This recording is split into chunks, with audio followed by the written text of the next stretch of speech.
আজকে আমার সঙ্গে একটি আকর্ষণ বাংলাদেশ ক্রিকেট অ্যানালিস্ট বিশ্লেষণী ধারা বেশ পরিচিত মুখ সামি আমাদের সঙ্গে আছেন। সামি ভাই আমার সঙ্গে জয়েন করার জন্য আপনাকে স্বাগত। সামি, আপনার কাছে টোটাল বিপিএলটা এবার আপনি কিভাবে দেখলেন? সব মিলে এবার বিপিএল কে আপনি কত নাম্বার দিবেন 10-এ? নাম্বার রেটিং করাটা তো আসলে একটু ডিফিকাল্ট, কারণটা হচ্ছে আমি যদি বিপিএল একদম ফেজ ওয়াইজ চিন্তা করি, প্রথম ফেজটা ঢাকাতে হয়েছে, বেশ রান হয়েছে আমরা দেখতে পেয়েছি, ভালো ক্রিকেট হয়েছে, দেন সেটা সিলেটে গেল আরো অনেক বেশি রান হয়েছে।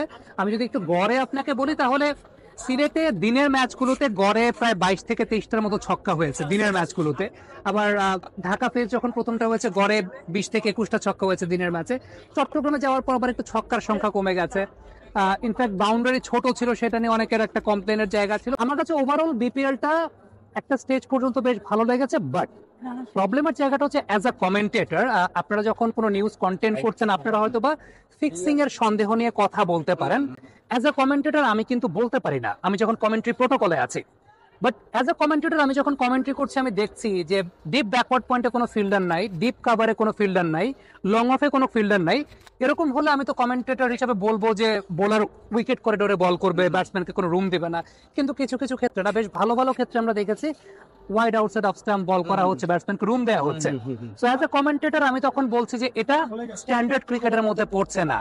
আপনি হয়তো বা সেটাকে বলছেন তখন যে এখানে ফিক্সিং এর সন্দেহ আছে, বাট আমার মনের মধ্যে তখন যদি সন্দেহের জায়গাটা আসেও আমি কিন্তু আমার প্রোটোকল আমাকে বলতে হচ্ছে যে ওকে এখানে একটু নন স্ট্যান্ডার্ড ক্রিকেট হচ্ছে, কারণ যে ফিল্ড সেটআপ এই ফিল্ড সেটআপে এই বল করার কথা না।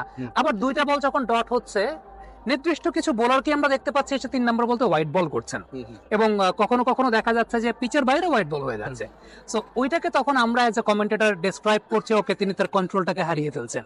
তো ওই যে ব্যাপারটা ওইরকমই যে ভালো মন্দ সবকিছু মিলে, কিন্তু আমার কাছে মনে হয় যে আপনি যদি বলেন ওভারঅল বিপিএল যদি 100 আপনি চিন্তা করেন, 35-40% ক্ষেত্রে আমরা এরকম নেগেটিভিটি দেখেছি, বাকি 60% আমার মনে হয় প্রপার ক্রিকেটটা হয়েছে। কিন্তু টু বি ভেরি অনেস্ট, ওই যে ওই 40% যেটা এটা ইটস হিউজ, যে কারণে বাকি 60% যেটা পজিটিভ হয়েছে সেটাকে হয়তো বা অনেকে ইগনোর করে যাচ্ছেন। কিন্তু আমার কাছে মনে হয়েছে কিছু কিছু ক্ষেত্রে মোটামুটি ভালো ক্ষেত্রেই স্ট্যান্ডার্ড অফ ক্রিকেট একটা পর্যায় পর্যন্ত আমরা বেশ ভালোই দেখেছি। সামি ভাই বলছিলেন অনেক ভালো দিক ছিল, ইতিবাচক দিক ছিল অবশ্যই। মাঠের কিছু খেলা আমরা দেখেছি, কিন্তু তিনি 100-র মধ্যে 60 একটা মার্ক দিয়েছেন। ভালো বলবো নাম্বারটা, তবে আরো ভালো হতে পারতো, এই আফসোসটা অবশ্যই রয়ে গেছে। মাঠের বাইরে আরো অনেক আলোচিত বিষয় ছিল, বিশেষ করে রাজশাহী, দুর্বার রাজশাহী, চিটাগং কিংস এদের নন পেমেন্ট ইস্যুতে নানা বিতর্কিত ঘটনা আছে। এটা আপনাদেরকেই বা কতটা ধরেন আপনি কমিটি দিচ্ছেন, একটা ভালো খেলার আশা করছেন, একটা পরিচ্ছন্ন টুর্নামেন্টের আশা করছেন, আপনার কাছে কতটা বিব্রতকর মনে হচ্ছে যে এগুলো না থাকলে ভালো হতো? রাজশাহী আমার জন্য বিব্রতকর একদম টুর্নামেন্টের আগ থেকেই। আমি খুব রিসেন্টলি একটা প্ল্যাটফর্ম আমাকে জিজ্ঞেস করেছিল দেখে আমি কথাটা বলেছি। দুর্বার রাজশাহী টিম অ্যানালিস্ট হিসেবে আমাকে প্রথম তারা আমার সাথে কমিউনিকেট করেছিল, বাট আফটার কমিউনিকেটিং আমার টাইম শিডিউল সবকিছু আমাকে যেহেতু আমি একটা টেলিভিশন চ্যানেলে কাজ করে আমাকে সেই ছুটি ছাটা সবকিছু মেনটেন করতে হয়েছে। আফটার দ্যাট তারা কমিউনিকেশন বন্ধ করে দিয়েছে। সো ওই যে নন প্রফেশনাল অ্যাটিটিউডের জায়গাটা, এরপর আমি যখন রংপুর রাইডার্স আবার আমাকে তারা ওই টিম অ্যানালিস্টের জন্য বলেছে, দেন আমি যখন তাদের সঙ্গে কমিউনিকেট করার চেষ্টা করেছি যে ভাই আরেকটা টিম থেকে তো আমাকে অফারটা দিয়েছে, তো আপনারা কি আসলে আমাকে নেবেন নাকি নেবেন না, let me know that. After that যেটা আমি শুনলাম যে যিনি আমার সঙ্গে যোগাযোগ করেছিলেন তার খুব ইচ্ছা ছিল, কিন্তু তাদের বড় মালিক পক্ষ যারা হয়তো আমার প্রোফাইলটা একটু কম, আমার প্রোফাইল অত বেশি ভালো না, আমি ক্রিকেট বিশ্লেষক হিসেবে হয়তো অতটা ভালো না, দ্যাটস ওয়াই তারা হয়তো আমাকে নেন নাই। আমি আমার ব্যর্থতাটা স্বীকার করে নিয়েছি দেখে চিন্তা করেছি ওকে নেক্সট ইয়ার আমি হয়তো আরেকটু ঝাঁঝালো হয়ে আরেকটু শানিত হয়ে যাতে আমাকে টিমগুলো অফার করার চেষ্টা করে। সো ওই যে যেটা বললাম যে এই যে নন প্রফেশনাল অ্যাটিটিউডটা কিন্তু ফ্রম দ্য ভেরি বিগিনিং, আমি হয়তো খুব ছোট মানুষ, আমার সঙ্গেই হয়েছে। আফটার দ্যাট যেটা প্লেয়ারদের সঙ্গে যখন কথা বলছি, আর রানা ভাই যেটা হয় যে যেহেতু আমরা প্লেয়ারদের অনেক ওয়েল কানেক্টেড থাকি, প্লেয়ারদের অনেক কাছে থাকি, আর বিং দ্য কমেন্টেটর আমার যেহেতু ফিল্ড এক্সেস, পিচ এক্সেস আছে, প্লেয়াররাও কিন্তু এই কথাগুলো মাঝে মধ্যে আমাদেরকে বলেছে, কষ্টের কথাগুলো। বাট প্র্যাকটিস আমরা প্লেয়ারদেরকে ওইভাবেই মোটিভেট করার চেষ্টা করেছি, কাউন্সেলিং করার চেষ্টা করেছি যে দেখো পেমেন্ট পাচ্ছ কি পাচ্ছ না সেটা তো স্কোর কার্ডে লেখা থাকবে না। আজকে যদি তুমি একটু কম এফোর্ট দিয়ে তুমি আজকে একটু খারাপ বোলিং করো বা আজকে একটু বাজে ব্যাটিং করো, 5 বছর পর স্কোর কার্ডে কিন্তু এটা লেখা থাকবে, তোমার ক্যারিয়ার ট্র্যাক রেকর্ডে কিন্তু এটা লেখা থাকবে। সো নিজের পারফরমেন্সের উপর কোনো আঁচ আসতে দেওয়া যাবে না। হ্যাঁ, পেমেন্ট ইস্যু সেটা will deal with it in a different way, সেটা মিডিয়া আছে। আমার কাছে মনে হয় যে আপনারা you have done a wonderful job. Media সবসময় অনেক বেশি মাত্রা আন্ডার রেটেড থাকে এসব ক্ষেত্রে। অনেক সময় দেখা যায় প্লেয়াররা আপনাকে ইনফরমেশন দিয়ে সেটা স্বীকার করছে না, পরবর্তী সময় দোষ আপনার হচ্ছে। But I would love to take the opportunity যে মিডিয়া কিন্তু প্লেয়ারদের পক্ষে অনেক কাজ করেছে এই টুর্নামেন্টটাতে, so media deserves an appreciation, যেটা সচরাচর কেউ দেয় না। থ্যাংক ইউ সামি ভাই, আপনি অসাধারণ বলছিলেন।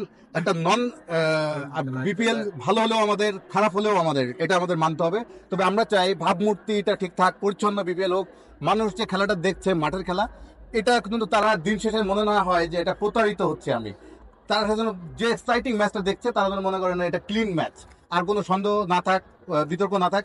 তবে বিপিএল এর লাস্ট ফোরের যেহেতু চলছে, সামি ভাই আমি আপনার একটা প্রেডিকশন জানতে চাই। প্রথমে বলবেন কোন দুটি দল ফাইনালে উঠতে পারে এবং কারা চ্যাম্পিয়ন হতে পারে? আমার কাছে আমার খুব প্রিয় দল হচ্ছে এবার বিপিএল এর খুলনা টাইগার্স। আমার ব্যক্তিগতভাবে আমি জানি না, অ্যাজ আ কমেন্টেটর আমার এটা বলা উচিত কিনা, কারণ local players, young players, local coaching staff, যেটা আমি সবসময় প্রেফার করি। আমার খুব স্বপ্ন যে কোনো একটা সময় বাংলাদেশ ওয়ার্ল্ড কাপ খেলতে যাবে, আমার সোনার বাংলা আমি তোমায় ভালোবাসি গানটা যখন বাজবে, কোচিং স্টাফের সব লোকাল থাকবে, সব বাংলাদেশি থাকবে। আমি এটা চাই। আমি আজকে ধরেন ইন্ডিয়া যখন আমি দেখি যে পুরো কোচিং স্টাফ, রাহুল দ্রাবিড়, বিক্রম রাঠোর সবাই ইন্ডিয়ান, আমি এটা মিস করি যে আমার দেশের ওই জায়গাটা হয় না। তো খুলনা টিমটাকে আমার এই কারণে খুব ভালো লাগে যে কোচিং স্টাফটা, সেলিম ভাই আছে, তালহা জুবাইর ভাই আছে, নাসিরউদ্দিন ভালো ফারুক আছে। talented resource খুলনা টিমটাকে আমি খুব পছন্দ করি। Fortune Barishal definitely they are the deserving side ফাইনালে যাওয়ার জন্য।